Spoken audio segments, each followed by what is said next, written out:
അസ്സലാമലൈക്കും. നമ്മളൊരു ബ്രേക്ക്ഫാസ്റ്റിൻ്റെ റെസിപ്പി ആയിട്ടാണ് വന്നിട്ടുള്ളത്. 2 കപ്പ് ഗോതമ്പ് പൊടി എടുത്തിട്ടുണ്ട്. അതിലേക്ക് നമ്മൾ 2 ടേബിൾ സ്പൂൺ സൺഫ്ലവർ ഓയിൽ ഒഴിച്ചു കൊടുക്കാം. ആവശ്യത്തിനുള്ള ഉപ്പ്. നന്നായി കൈ വെച്ചിട്ടൊന്ന് കുഴച്ചെടുക്കാം. ഓയിലും ഉപ്പും കൂടെ നമ്മൾ നന്നായി മിക്സ് ചെയ്തെടുത്തിട്ടുണ്ട്. നമുക്ക് കുറേശ്ശെ വെള്ളം ഒഴിച്ചിട്ട് ചപ്പാത്തിയുടെ ഒരു പരുവത്തിൽ നല്ല സോഫ്റ്റായിട്ട് കുഴച്ചെടുക്കാം. നന്നായി സോഫ്റ്റായിട്ട് കുഴച്ചെടുത്തിട്ടുണ്ട്. നമുക്കിനി ഒരു 5 മിനിറ്റ് ഇതൊന്ന് അടച്ചു വെക്കാം. നമ്മൾ മാവ് റെസ്റ്റിന് വെച്ച സമയം കൊണ്ട് നമുക്കൊരു ഫില്ലിങ്സ് റെഡിയാക്കി എടുക്കാം. അതിനൊരു പാൻ അടുപ്പത്ത് വെച്ചിട്ടുണ്ട്. അതിലേക്കൊരു 2 ടേബിൾ സ്പൂൺ വെളിച്ചെണ്ണ ഒഴിച്ചു കൊടുക്കുക. വലിയ ജീരകം ഒരു നുള്ള്, അതൊന്ന് പൊട്ടി വരുന്ന സമയം കൊണ്ട് ഒരു പച്ചമുളക് വട്ടത്തിൽ അരിഞ്ഞത്, 2 വെളുത്തുള്ളി അല്ലി വട്ടത്തിൽ അരിഞ്ഞത്,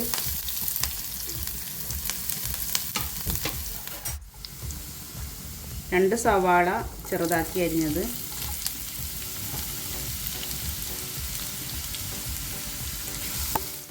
ഒരു ക്യാരറ്റ് ഒന്ന് ചിരകിയെടുത്തത്.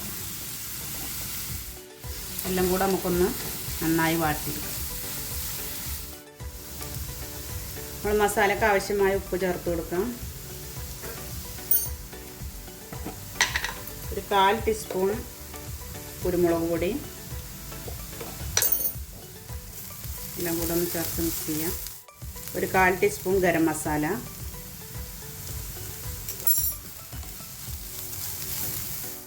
നമുക്കിത് ഈ ഫില്ലിങ്സ് ഒന്നങ്ങനെ സൈഡിലേക്ക് മാറ്റി വെച്ചിട്ട്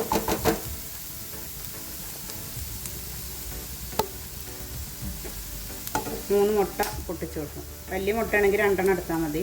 എടുത്ത് ചെറിയതാണ്, അതുകൊണ്ട് 3 എടുത്തു.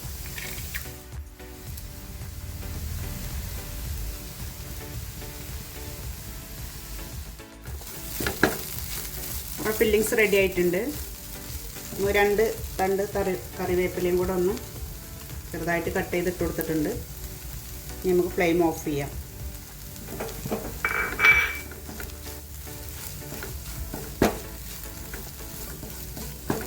ഈ ഫില്ലിങ്സ് ഒന്ന് തണുക്കാൻ വേണ്ടിയിട്ട് നമുക്ക് വേറൊരു പാത്രത്തിലേക്ക് മാറ്റി വെക്കാം.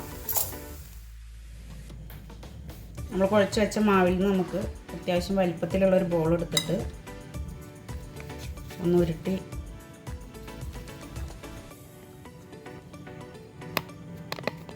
കയ്യിൽ വെച്ചിട്ടൊന്ന് പരത്തിയെടുക്കാം. ഇതിലേക്ക് നമുക്ക് ഫില്ലിങ്സ് വെച്ച് കൊടുക്കാം.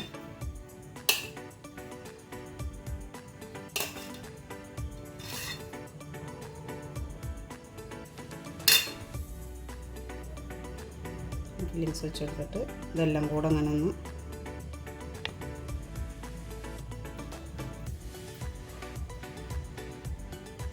ഫില്ലിങ്സ് പുറത്തേക്ക് വരാതെ നമുക്കിതൊന്ന് ക്ലോസ് ചെയ്യാം.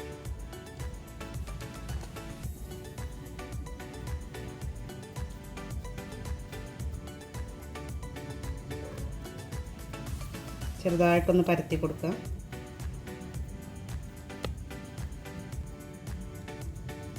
ഈ താഴ്ഭാഗം അധികം കട്ടിയാവാതെ നോക്കാൻ ശ്രദ്ധിക്കുക, അല്ലെങ്കിൽ അവിടെ ഒരു വേവാത്ത പോലെ ആവും. ഇങ്ങനെ നമ്മൾ മൊത്തം ഡോയും നമുക്കിതുപോലെ ചെയ്തെടുക്കാം. നമ്മൾ മൊത്തം മാവും ഇതുപോലെ ചെയ്തെടുത്തിട്ടുണ്ട്. ഇത് നമുക്കൊന്ന് ഫ്രൈ ചെയ്തെടുക്കാം. നമ്മളൊരു പാൻ അടുപ്പത്ത് വെച്ചിട്ട് ഇതൊന്ന് ചൂടായിട്ടുണ്ട്. ഇതിലേക്ക് നമുക്ക് കുറച്ച് വെളിച്ചെണ്ണ ഒഴിച്ചു കൊടുക്കാം. വെളിച്ചെണ്ണയിൽ ചെയ്തെടുക്കുകയാണ് നല്ലത്. ഇനി സൺഫ്ലവർ ഓയിലിൽ ചെയ്തെടുക്കാം. ഞങ്ങൾക്ക് വെളിച്ചെണ്ണയിലാണ് ഇഷ്ടം, അതിൻ്റെ ടേസ്റ്റ് നോക്കണം.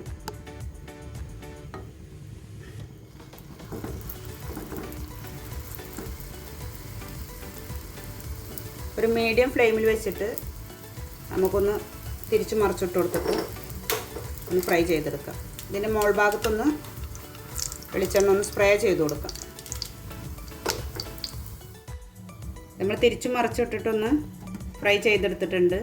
ഇനി ഇങ്ങനെ ഓരോന്നും നമുക്കിതുപോലെ ചെയ്തെടുക്കാം. നമ്മൾ മുഴുവൻ എണ്ണം നമ്മൾ ഫ്രൈ ചെയ്തെടുത്തിട്ടുണ്ട്.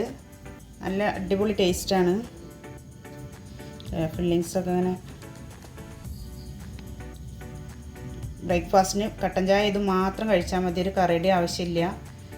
വീഡിയോ ഇഷ്ടമായാൽ എല്ലാവരും ലൈക്ക് ചെയ്യുക, ഷെയർ ചെയ്യുക, കമൻറ്റ് ചെയ്യുക. അടുത്തൊരു വീഡിയോയുമായി നമുക്ക് വീണ്ടും കാണാം.